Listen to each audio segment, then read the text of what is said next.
It says in Isaiah 60, verses 1 through 3, it says, "Arise and shine, for the light has come. The glory of the Lord rises upon you. See, darkness covers all the earth. Thick darkness covers the people. But the Lord rises upon you, and his glory appears over you." God's glory appears over us to shine in this thick darkness that has covered all the people. We are important to him to do this work.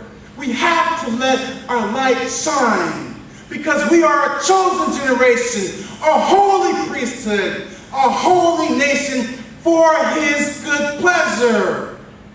We have to do it. We have to want to do it. I'm trying to encourage you, to give you reason to be encouraged to do it.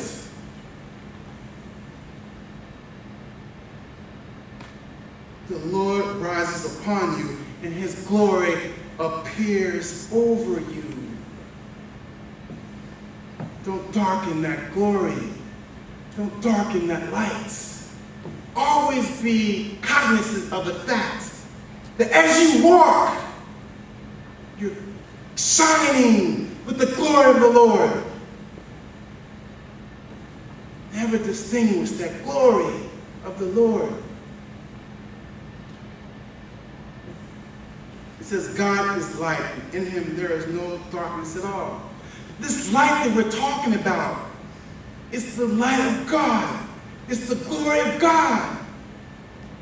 Jesus says that in John 17, verse 22 through 23, it says, "The glory which you gave me, I have given them." Jesus says, "The same glory that you gave me, Father, I've given them." The same glory that I'm talking about is the exact same glory that Jesus had. There's no dilution here. It's the exact same. Don't you know that we will judge this world one day? Don't you know that we will judge this world one day? It says in 1 Corinthians chapter 6, verses 2 through 3, It says, "Do you not know that the saints will judge the world? And then we shall also judge angels." That's who we are. That's who we are. One day we are going to judge the world.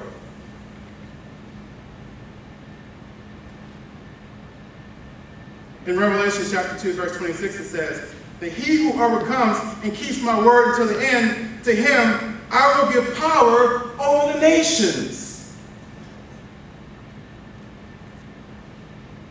In Revelation chapter 3, verse 21, it says, "To he who overcomes, I will grant to sit with me on my throne, as I also overcame and sit down on my Father's throne."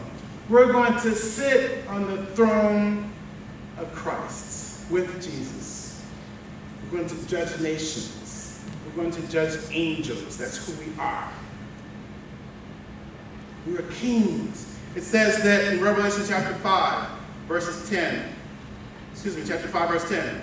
"Jesus made us kings and priests to our God, and we shall reign on earth with him." During the 1,000-year millennial kingdom, we're going to be ruling and reigning with him. We are going to be kings and priests with him. That's who we are. It's not who we are then. It's who we are right now. Right now, that's who we are. It's not going to, we're not all of a sudden going to morph into this. That's who we are right this moment. It says that in John chapter 4, verse 35, do not say that there are still 4 months and then comes the harvest. Behold, I say to you, lift up your eyes and look at the fields, for they are already ripe for the harvest. They're already ready. Don't say in a couple of months I'll do this. Don't say in a couple of weeks I'll do this. Now it's ready. The harvest is ready. But what did it say? They're few. They're few. Right now, God is challenging you to step up and participate in the harvest. Now. Right now. Again, the harvest is truly plentiful, but the laborers are few. 1 John chapter 3, verse 2 says, now we are the children of God.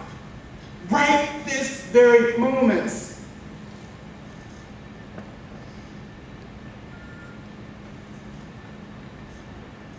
You guys get my message? Yes, sir. Was it clear? Did you understand that? What you gonna do about it? What you gonna do about it? Because keep in mind, there's few out there doing it. Jesus himself said, the laborers are few. Are you going to take it upon yourself to labor in his fields? Are you going to take it upon yourself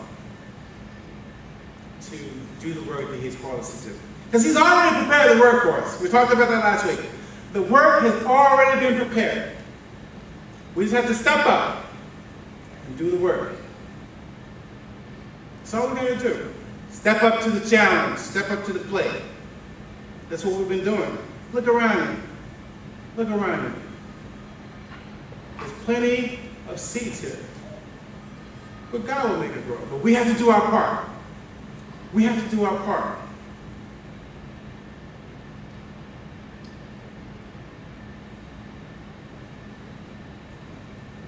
That's about all the time that I have right now. But I want to encourage you to be who you are. That's the purpose of this message. To let you know who you really are. To let you know the responsibility that comes with who you really are. God has done his part. The rest is up to us to do our part.